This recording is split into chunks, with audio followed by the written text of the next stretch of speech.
the lead, despite a stop-go penalty. And they still maintain a lap advantage over the Go Audi in second. The champion Audi that also crashed at the beginning is now back up to third, and the repaired 8 car is still working its way steadily into the top 20, with just Pierre and Frank sharing the driving. It's nearly 2 a.m. The 8 car is climbing back up the leaderboard. P27 now, boys. The lead belongs to the 88 car, but as they approach the halfway mark, the first sign of trouble appears. I think you might have a right rear puncture. Chris, I have no warning light. Well, you won't feel it yet. You won't feel it. We're just monitoring it, okay? Just keep going. The telemetry indicates that there's a problem. It turns out not to be a puncture, but the team decide just to keep an eye on it at this stage. It's 5:30 a.m. It's happy hour, the time when the track temperature and the ambient temperature combine to provide optimum conditions for the cars to run at their very fastest. The problem with the 88 car has got worse through the night, and now, despite Johnny being at the wheel, the car is not quickening with the conditions. The team have to address the problem, but it's still not clear exactly what it is. Johnny makes a regulation stop, and the team change the tail. They hope this might reveal the problem. An anxious wait. It's not the solution. There is something fundamentally wrong with the suspension. Now, Johnny, pit now, pit now. Going to be driver change, driver change. The decision is made. Johnny comes in. The gap to the Go car is now only just over 1 lap. If the crew can pinpoint and fix the problem in under 4 minutes, Johnny will retain the lead. Any longer, and the lead belongs to Go. It takes a few moments. The problem is not immediately clear, and then Joe spots it. A damaged push rod. It needs replacing, and quickly. The entire change takes 7 minutes 15 seconds.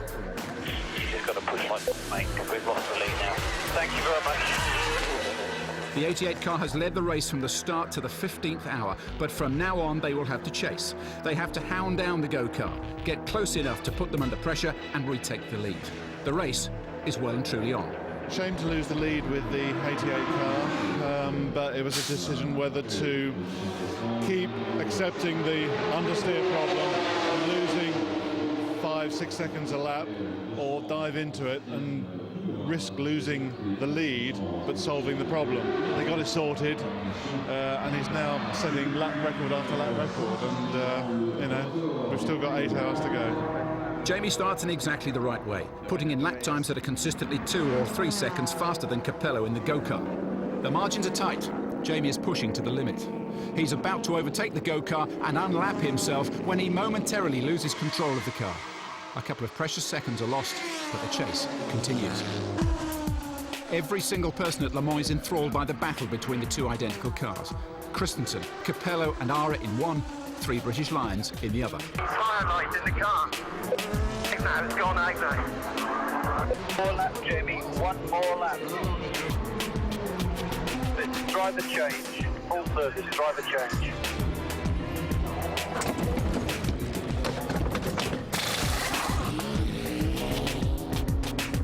The cars race relentlessly round the track, pitting, refueling, changing tyres, changing drivers and getting ever closer to each other. Guy takes over. His times are fast, but Go have also changed to Tom Christensen, and the 5 times Le Mans winner reminds everyone just how good he is. And despite the exhortations of the pit crew, for an hour the gap remains static. Then the routine is disrupted. As Capello pulls away from a pit stop, his car catches fire. The watching UK garage catches its collective breath. Could this be the moment when luck finally turns in their favour? Jamie, to push without risk. In the pit lane with the Go car. Keep pushing, keep pushing. Capello keeps cool amid the flames and only loses a few seconds. The 88 car still have to chase.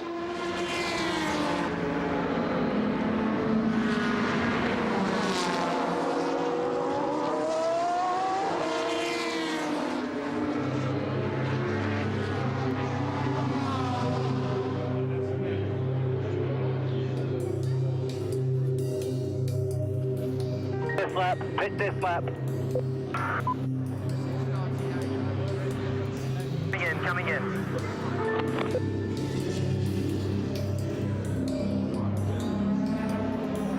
Ignition on, remember, ignition on. There's a full main and also back to map 1. Johnny gets back into the car for the final stint. Go leave the young Japanese driver Seiji Ara in their car. If Johnny can get close enough, he might be able to pressurise the younger driver into a mistake. But can he get close enough? Pierre, you need to let T8 by. You need to let him by. Don't impede T8's car, please. Box this lap, Pierre. For Pierre, it's the end of the longest drive of his life. He and Frank have driven heroically for over 10 hours each. I enjoyed to be here in Le Mans. And now I'm tired. Into the last half an hour, Johnny is pushing as hard and harder than he dare. The gap is still closing. He's within 30 seconds of Ara. Everyone is still desperately hoping that the win is possible.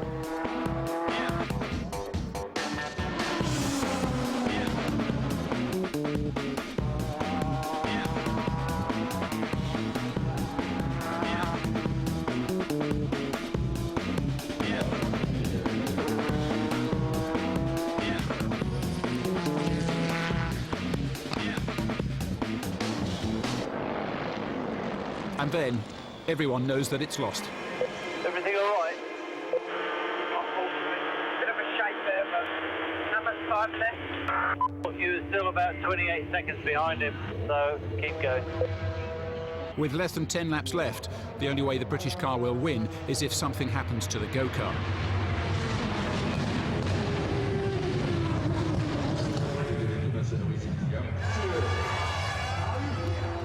Stuart, lead your merry men over to the wall, please.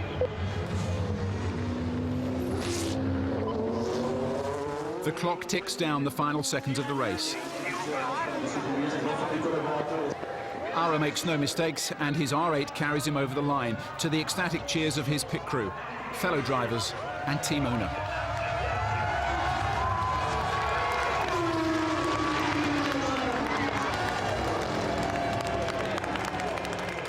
After 24 hours of racing, a mere 41 seconds separate the two cars. After travelling over 5,000 kilometres, they're separated by only 2.5. It's been the closest race that anyone can remember, and the longest Le Mans race distance in history. Well done, Frankie. Thanks very much. Thanks, boys. Brilliant, brilliant effort. To come back to 5th from 46 is outstanding. As the cars finally finish, a huge wave of emotion sweeps along the entire pit lane. There is elation, disappointment, utter exhaustion, and a few tears. For Tom Christensen, it's a record-equaling 6th win, and the crowd are more than happy to celebrate with him. What a race. Good race, yes. Good result, David. Very good result.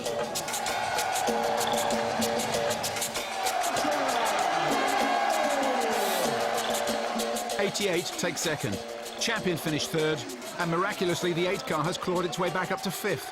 It's a huge testament to the courage and pride of the team, and for both cars to have finished Le Mans is exactly what David Ingram wished 24 long, draining hours ago. To beat Le Mans is a victory. It's a big victory. 24 hours is a long, long time, and we did it. We beat it.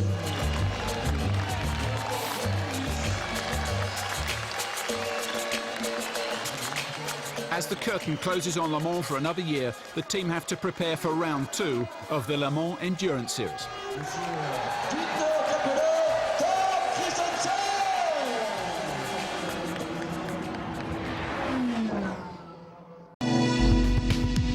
Only 3 weeks later, it's the beginning of July. The team are setting up in Germany at the Nurburgring. They have barely stopped since Le Mans, but there is plenty to prove this weekend. Alan is still feeling the effects of his crash at Le Mans. I remember everything and turned into the corner and went straight off. I was concussed. I wasn't allowed to drive after the accident, quite rightly so, because I certainly wasn't in any fit state. As much as I would have liked to have done, I wasn't in a position to do it. It's one of the good and bad things about Le Mans. It's fantastic when you win and it's horrendous when you don't. But when you don't, you always want to go back there and taste the victory again. And for Johnny and Jamie, the memory of their Le Mans defeat is still raw and painful. I haven't watched the highlights, for example, because it's just not nice watching.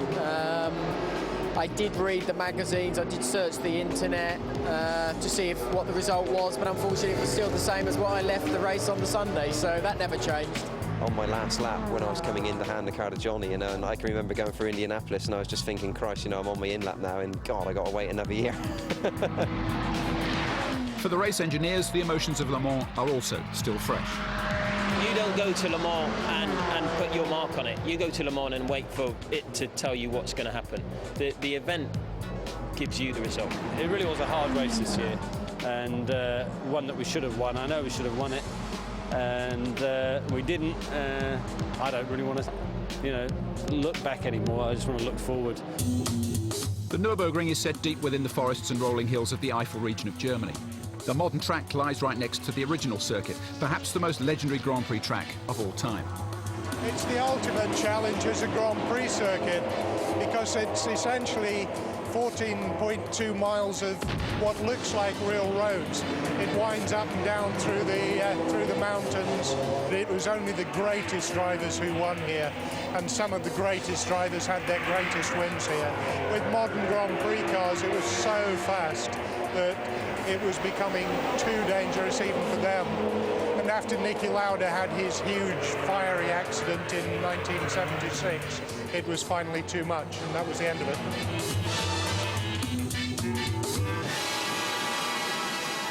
The new circuit is a far cry from the extremes of the old one, but for Pierre, it's a return to home. He grew up here, and as a child watched his hero, Ayrton Senna, race here. So for you, Nürburgring is almost home. Yes, I mean, I live 20 kilometers from here. So you can drive this in your sleep? Yes. It's a circuit that does flow, doesn't it? It has a... It has a rhythm, yes. Yeah. A rhythm. But the Mercedes arena is for me, it's quite difficult to drive because you always think you can go quicker, you can go quicker. It's everything is so wide. But if you are a little bit too quick, you over push and you're getting slow again. Yeah. But where are you looking to make your big moves on this circuit? Yeah, you can gain time in 4-1 and especially here to break into the Dunlop chicane, Dunlop corner, sorry.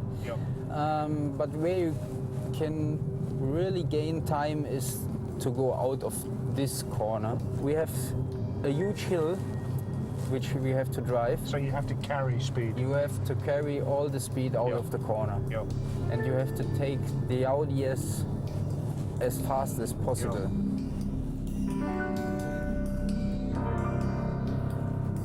Also here, the last chicane, you brake a little bit up the hill and you cannot see the apex. But I think it's not so difficult. So in almost each formula that you've come here, you've had a first win? Yeah, and I hope we can do it tomorrow again with the sports cars. So each step up the ladder you won here? Yes.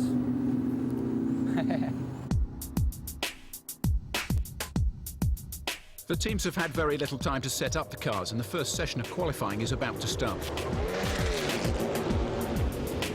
Pierre and Jamie are in the cars, and they have 45 minutes to try and set some quick times before the rain comes down. Okay, Jamie, when the car goes down, you can go. You might only get one time lap, Pierre, one time lap to try and get a gap. Pierre starts quickly, and for a while he leads the session, but Jamie then pops in a quick lap and heads the leaderboard. Box, Pierre, box, pick confirm, please. Copy, box. The rain pours down. Wet, Chris, starting to get a bit wet. Coming in this lap, it's soaking. This heavy rain is supposed to last for another 5 minutes. Okay, Tab, away you go.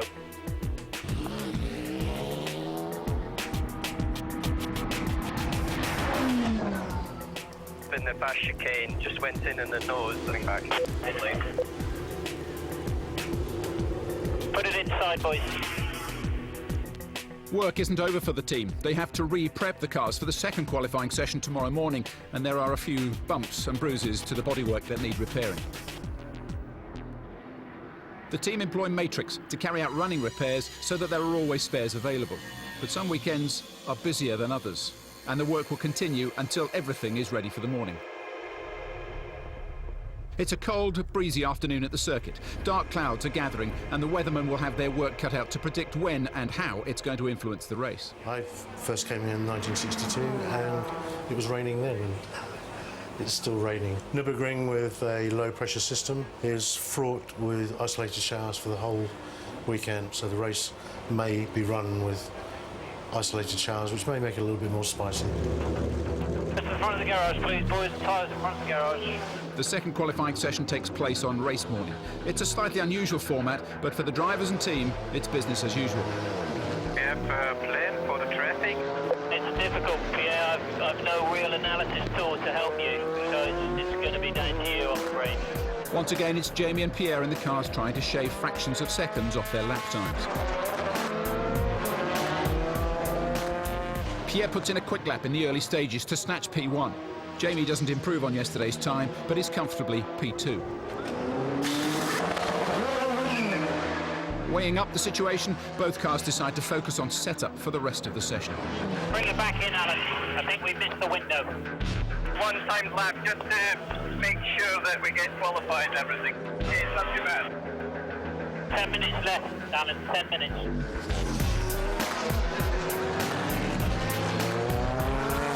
In the final minutes, Nicholas Minassian in the Creation car steals pole, but the team are not alarmed.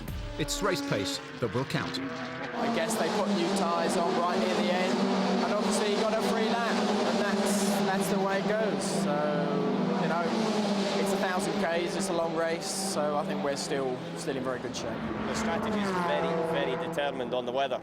And so at this moment in time, we've got general plans on what's going to happen, but we don't have any guaranteed factual plans because, you know, we expect it to be very, very changeable and we expect it to rain at some time. The final preparations for the race are complete and the new bodywork for Car 8 is ready. At 3 o'clock, the cars gather on the grid. They will race through the afternoon and into the evening. The Creation car leads the pack, but the Audis are determined that it won't be there for long. Pierre starts in the 8 car. He's been flying all weekend and has earned his right to start the race. But he's facing the experience of Johnny in the 88 car, who will calmly exploit the slightest of chances and the smallest of gaps. GT weather update, 1603 to 1607, just a few spots of rain. When you leave the grid now, it's the start of the green flag lap. So just give me another radio check, Pierre. Check, 1, 2, 1, 2. You're going green, you're going green.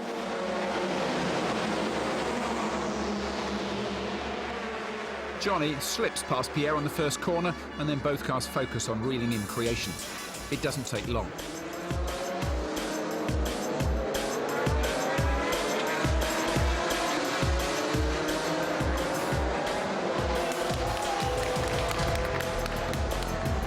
Okay, get your head down. Well done. 2 laps later, Pierre retakes the lead from Johnny and begins to pull away.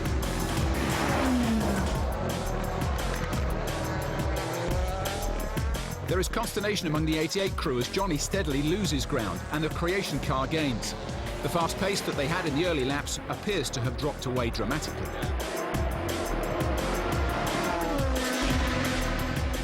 Finally, Creation get their man, but the rain is about to intervene. There's going to be a little bit of a light spotting for about 7 minutes soon, so just be aware. Box this time, box, Pierre. Box this time. Get out! Nearly an hour after the hectic start, it's time for the first pit stops. Pierre takes on fuel, but stays on slicks. Go, go, go, go, go, go! Fuel reserve. Lap 2. Johnny changes to wets. It's raining. The track is slippery, but it's supposed to be just a passing shower. The pit's here, the pit. Rain, watch the rain. Get ready. Fast outlap, fast outlap. You are plus 35 on P4, plus 35 P4. Rain will stop in 3 minutes, Pierre. Don't worry, the rain will stop in 3 minutes. Just keep it on the circuit, mate. All right? Whoa. Sorry.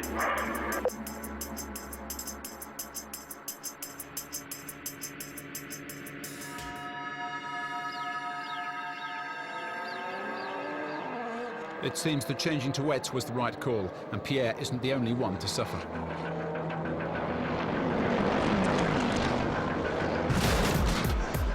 Pierre returns to the pits for a set of wets and sets off in pursuit of the others. Okay, let's get ready. Go, go, go, go, go, go, go, go.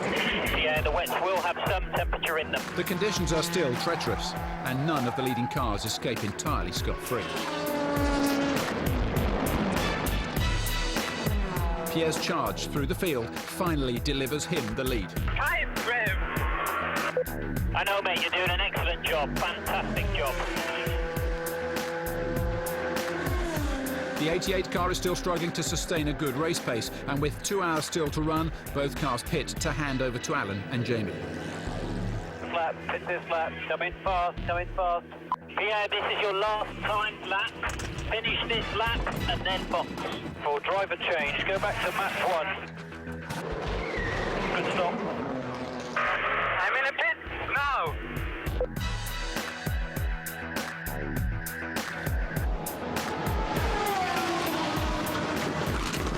Get ready, go, go, go, go, go, go, go, go. For Alan, it's personally important to stamp his authority on the track and regain the confidence that took such a battering at Le Mans. He duly delivers the fastest lap of the race and drives fluidly to build on the substantial lead Pierre has established. The cars run on into the early evening. The skies darken, the rain holds off, but there's not a moment to relax. Go, the Le Mans champions are running in third. An encounter with a Porsche knocks them back to fourth, and Creation gleefully take P3.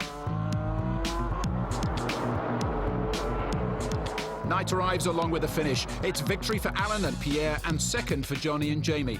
With a win and a second place each, both cars are ahead of their rivals with 18 points apiece in the series. The team are tired, but Pierre is ecstatic. He's proved himself in front of his home fans and he celebrates in inimitable style. The question now is whether the British drivers of the 88 car will be able to respond in similar fashion at their home track of Silverstone in a month's time. Fantastic, really, and all credit to the boys. They turned the cars around really quickly in the pit stops, and another great 1-2 for Veloqx.